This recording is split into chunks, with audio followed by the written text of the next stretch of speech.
কোন অবস্থাতে নামাজ ত্যাগ ইসলামে অ্যালাউড না। আপনি লক্ষ্য করুন, নামাজ আপনি দাঁড়িয়ে পড়তে পারছেন না, ইসলাম বলে বসে পড়ো। বসে পড়তে পারছেন না, আল্লাহ বলেন শুয়ে পড়ো। শুয়ে শুয়ে আপনি হাত পা নাড়াতে পারছেন না, ইসলাম আপনাকে নির্দেশ করছে মনে মনে তুমি নামাজ আদায় করো। আপনাকে ওযু করে নামাজ পড়তে হবে, ওযু করতে পারছেন না, ইসলাম বলে তুমি তায়াম্মুম করো। আপনি তায়াম্মুম করতে যদি অপারগ হন, তায়াম্মুমের ব্যবস্থা নাই, ওযুর ব্যবস্থা নাই, তাহলে যে অবস্থা আছেন সে অবস্থা আপনাকে নামাজ আদায় করতে হবে। নামাজের জন্য সতর ঢাকা ফরজ, কিন্তু এমন কোন পরিস্থিতিতে আছেন, আল্লাহ মাফ করুক, আপনার সতর ঢাকার ব্যবস্থা নেই, তাহলে ওই অবস্থায় আপনাকে নামাজ আদায় করতে হবে। আপনি যদি এমন কোন পরিবেশে থাকেন যেখানে আপনার পবিত্র কাপড় থাকা নামাজের জন্য পূর্ব শর্ত, অথচ আপনার কাছে পবিত্র কোনো কাপড় নাই, তো ইসলাম ওই অবস্থা আপনাকে নামাজ পড়তে বলে। কেবলার দিকে ফিরে নামাজ পড়া ফরজ, কিন্তু কেবলা কোন দিকে আপনি জানেন না, জানার কোনো উপায় নাই, কাউকে জিজ্ঞেস করেও জানার ব্যবস্থা নাই, আপনার কম্পাসেরও সার্ভিস আপনার কাছে নাই, কোনোভাবে কেবলানের উপর আপনি করতে পারছেন না। এই রকম পরিস্থিতিতে অনুমান করে এই দিকে কেবলা হতে পারে ধারণা করে সেই দিকে ফিরে নামাজ পড়তে হবে, তারপর আপনাকে নামাজ আদায় করতে হবে। ভাইরা আমার, নামাজের গুরুত্ব এত বেশি বুঝেছেন সাহাবা ইকরাম যে যুদ্ধের মধ্যে, রণাঙ্গনের মধ্যে পর্যন্ত তীর এসে লেগেছে পায়ে, কিন্তু নামাজ ছাড়েননি। ওমর রাদিয়াল্লাহু তাআলা আনহু খলিফাতুল মুসলিমিন, তিনি বলেছেন লা হাজ্জা ফিল ইসলাম লিমান তারাকা সালাহ, যে ব্যক্তি নামাজ ছেড়ে দেয়, যে ব্যক্তি নামাজ পড়ে না, এর ইসলামে কোনো অংশ নাই, সে নিজেকে মুসলিম দাবি করবার কোনো অধিকার নেই।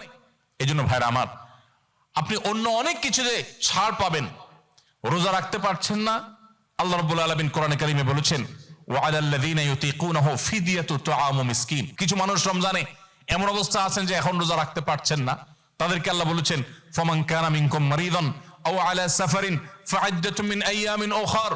কেউ যদি অসুস্থতার কারণে, সফরে থাকার কারণে রোজা রাখতে কষ্ট হয়, তাহলে সে রমজানের রোজা না রেখে এই কয়েকটা রোজা, যেগুলো সফর কিংবা অসুস্থতার কারণে, কারো জ্বর হয়েছে, অসুস্থ হয়েছেন, রোজা রাখাটা টাফ হচ্ছে, তার পানি পান করতে হবে, তাকে মেডিসিন নিতে হবে, না হলে তার বিপদ হতে পারে, এইরকম সিরিয়াস পর্যায়ে অসুস্থ হলে আল্লাহ তাআলা তার জন্য কোরআনে বিধান দিয়েছেন সে এই রোজাগুলো ভেঙে রমজানের বাইরে অন্য সময় রোজা রাখতে পারবে।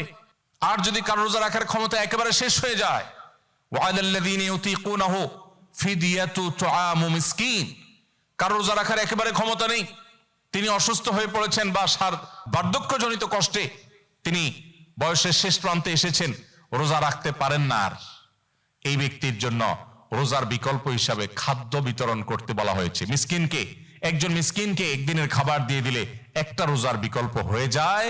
এইরকম ব্যক্তির, যে ব্যক্তির রোজা রাখার ক্ষমতা নাই বার্ধক্যজনিত কারণে, অথবা এমন অসুস্থতা যে অসুস্থতাতে কখনো আর সুস্থ হওয়ার সম্ভাবনা নেই, তার জন্য ফিদিয়ার ব্যবস্থা রেখেছে ইসলাম। কিন্তু নামাজের ব্যাপারে ইসলাম কোনো বিকল্প দেয় নাই। ভাইরা আমার, নামাজ এমন একটা ইবাদত যে এটার কোনো বিকল্প না, যে ঠিক আছে নামাজ পড়তে পারো না, তুমি সাদেকা দিয়ে দাও, এটা হয়ে যাবে, এরকম কোনো বিধান কোরআন হাদিসে নাই।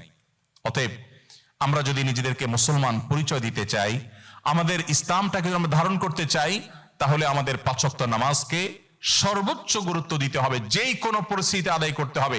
অনেক সময় হীনমন্যতা কাজ করে যে আমার এখানে কেউ মুসলমান না, আমি একা মুসলমান, একা নামাজ পড়লে সবাই তাকায় থাকবে, নামাজের কোনো আলাদা জায়গা নেই, তো তাকায় থাকবে। তাতে আমার যদি একটু হেজিটেশন হয়, আমি যদি একটু অস্বস্তিতে পড়ি, আমি যদি একটু লজ্জাস্কর পরিস্থিতিতে পড়ি, তারপরেও সেটাকে আমার মেনে নেওয়াটা আমার ইমানের দাবি। আমি জান্নাতটা আল্লাহর কাছে কোন মুখে চাইবো?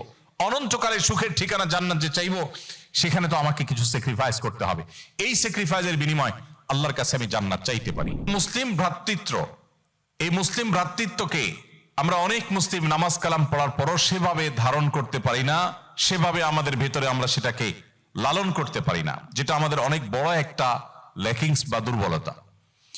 অ্যাজ এ মুসলমান, আমরা গোটা পৃথিবীর সমস্ত মুসলমানদের সুখে সুখী হওয়া, গোটা বিশ্বের সমস্ত মুসলমানদের কষ্টে কষ্ট অনুভব করাটা আমাদের নৈতিক দায়িত্ব।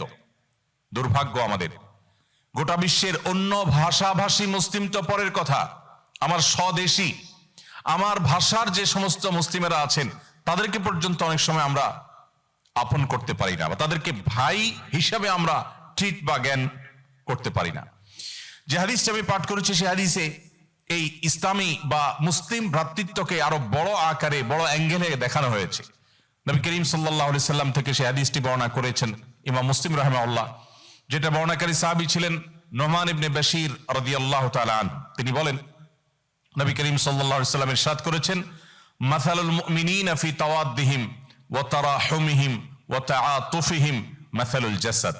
অর্থাৎ গোটা পৃথিবীর সমস্ত ঈমানদারদের পরস্পরের মধ্যে দৃষ্টান্ত হলো একে অন্যের প্রতি মায়া, মমতা, সহমর্মিতা, আন্তরিকতা, দয়া, অনুগ্রহ করা। এগুলোর ক্ষেত্রে গোটা বিশ্বের সমস্ত মুসলমানরা একটা দেহের মতো, একটা শরীরের মতো।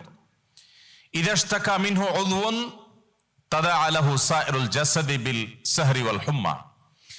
একটা শরীর বা একটা দেহের যেরকম কোন একটা অঙ্গ যদি অসুস্থ হয় তাহলে পুরো শরীর সেটাকে অনুভব করে। কারোর যদি পায়ে আঘাতপ্রাপ্ত হন পুরো শরীর জ্বর হয়ে যায়, পুরো শরীরে জ্বর এসে যায়। কারোর যদি হাত ভেঙে যায় গোটা শরীর কষ্ট অনুভব করে। যদি কারোর শরীরে কোনো অসুস্থতা দেখা দেয় সে অসুস্থতার কারণে শুধুমাত্র সেই অঙ্গ নির্ঘুম থাকে না, পুরো শরীর নির্ঘুম থেকে যায়। নবী করিম সাল্লাল্লাহু আলাইহি সাল্লামের এই ঐতিহাসিক হাদিস আমাদেরকে বিশাল বড় একটা দায়িত্ববোধের কথা স্মরণ করিয়ে দেয়।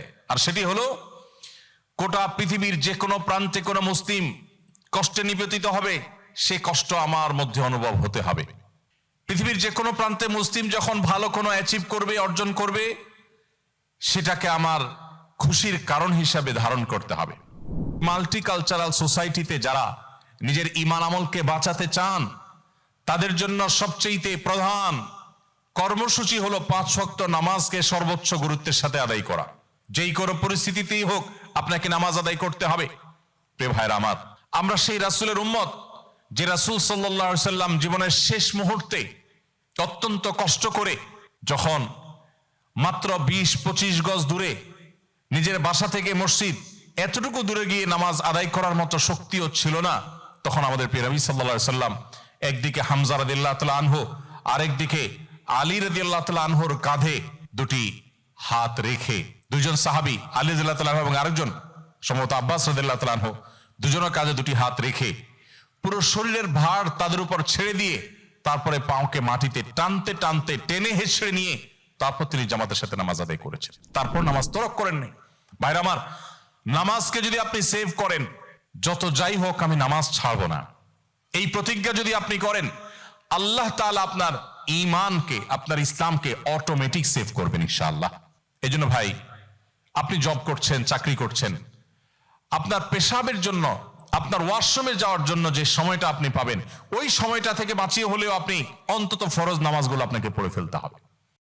আস-সুন্নাহ ফাউন্ডেশন, উম্মার স্বার্থে সুন্নাহর সাথে।